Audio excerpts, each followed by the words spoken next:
विधायकों को खरीदने के लिए पैसा कमा रहे थे हमारे साथ से, तो इधर उधर कर रहे थे, इसीलिए हम अलग हो गए तुमसे, क्या कहिएगा? नहीं, मुख्यमंत्री जी दो बार आए बेचारे। अब कल कोई नहीं देखा है कि कब आएंगे नहीं आएंगे, लेकिन जिसकी आदत है आने जाने की, तो हम लोग उम्मीद बना के रखे कल आने वाले हैं। इस तरीके से लगातार कह रहे थे मुख्यमंत्री बैठो तुम्हारे पास। अरे भाई, वो चचा भतीजा का मामला है, उस पर ज्यादा विशेष बोलने की जरूरत नहीं है। लेकिन चचा भतीजा का रिश्ता अंदर में नेता विरोधी दल और मुख्यमंत्री का होना चाहिए। भाषा का संयमित उपयोग होना चाहिए और इस तरह का बात नहीं बोलना चाहिए। इस तरीके से नेता प्रतिपक्ष ने कल अपराध के बारे में गिना रहे थे पूरे बिहार में, निश्चित रूप से 40 करोड़ की बातें की पैसा लगाया गया करोड़ों हम लोग को हराने के लिए। निश्चित रूप से पैसा तो काफी लगाया गया, खर्च किया गया हम लोग को हराने के लिए, और महागठबंधन को नीचा दिखाने के लिए, उसके विधायकों को हराने के लिए, उम्मीदवारों को हराने के लिए लगाया गया है। जनता जानती है, जनता का वोट हमको मिला है। हम लोग चुनाव जीतते, लेकिन मशीन में गड़बड़ी कर हम लोग को हराने का काम किया गया है। के अपराध के मामले कल बीटा कभी था, अपराध जिस तरीके से हमारे क्षेत्र में भी वो पड़ेगा हमारा पंचायत, ये पड़े गांव भी है, वहाँ के एक MLC भी है भाजपा के, वहाँ के ही एक लड़की के साथ रेप किया है, वहाँ का लड़का पकड़ा भी गया है। तो सरकार रेप के मामले में, चाहे वो नीट छात्रा के साथ हो, चाहे अन्य बलात्कार हो, सरकार चुप्पी साधी रहती है और केवल अपने पीठ को अपने थपथपाती है कि हम सुशासन बाबू का राज है तो ये है, न छोड़ेंगे न ये करेंगे। वो तो उनका स्लोगन है। आखिरी सवाल है, जिस तरीके से लोकसभा में सवाल किए जा रहे हैं प्रधानमंत्री से, बोल क्यों नहीं रहे वो? नेशनल सिक्योरिटी हो, सारी चीजों पर। अरे सवाल है कि प्रधानमंत्री जुमला बोलते हैं, और जुमला कोई बोले तो वो जवाब देने का काम करते हैं। उनके साथ जुमलाबाजी कीजिएगा तो आप जीत जाइएगा, वो हार जाएंगे। लेकिन जुमलाबाजी हमारे लोग नहीं करते हैं, इसलिए कि हम लोग इंसानियत से चलते हैं और कानून से चलते हैं, हम नियम से चलते हैं, हम सिद्धांत से चलते हैं, इसलिए जुमलाबाजी नहीं कर पाते हैं। क्या कहिएगा? बजट में बिहार सरकार ने बिहार की जनता का फिर एक मर्तबा से आह्वान किया है। बजट में फ्यूचर का कोई प्लान नहीं है। इन्फ्लेशन की वजह से पैसे की कीमत घटी है तो बजट का आकार बढ़ा है।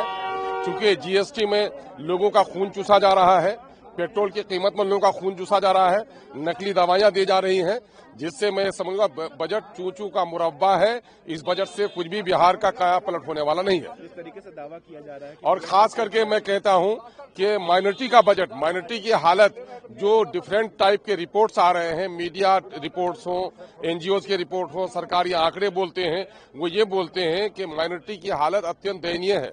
सरकारी नौकरियों में 2 लाख नौकरी से उसको वंचित रखा गया है, सामाजिक आर्थिक स्तर उनका गिरा हुआ है, शैक्षणिक तौर पर पिछड़े हैं।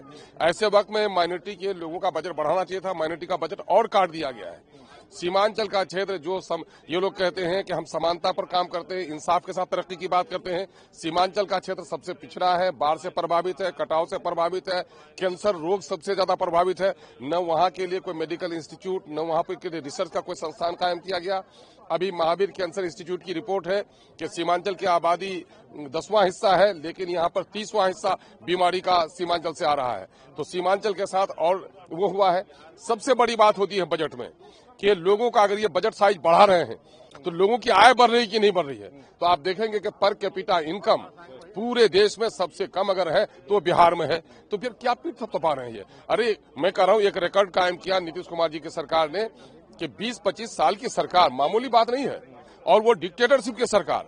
चूंकि सरकार को काम करने में बाधा उत्पन्न करता विपक्ष, कमजोर विपक्ष के दरमियान में मजबूत सरकार चलाने का इसको अनुभव रहा। लेकिन जिस एतबार से अफसरशाही बढ़ी है, भ्रष्टाचार बढ़ा है, मकानात बन रहे हैं, 10 साल नहीं हो रहे, टूट के गिर रहे हैं, और अभी देखिए ये मकान हर साल रिपेयर होता है। अभी देखिए ये छत आज ही गिरी है वहां से ऊपर से, है ना। तो मामला ये है कि पूरे तौर पर भ्रष्टाचार व्याप्त है और इस बजट से बिहार का काया पलटने वाला नहीं है। इस तरीके से जो है पैसों की बात की गई थी कल सदन में कि विधायक खरीदे, तो मुख्यमंत्री ने कहा था, ये बात तो न्याय से दुखद है।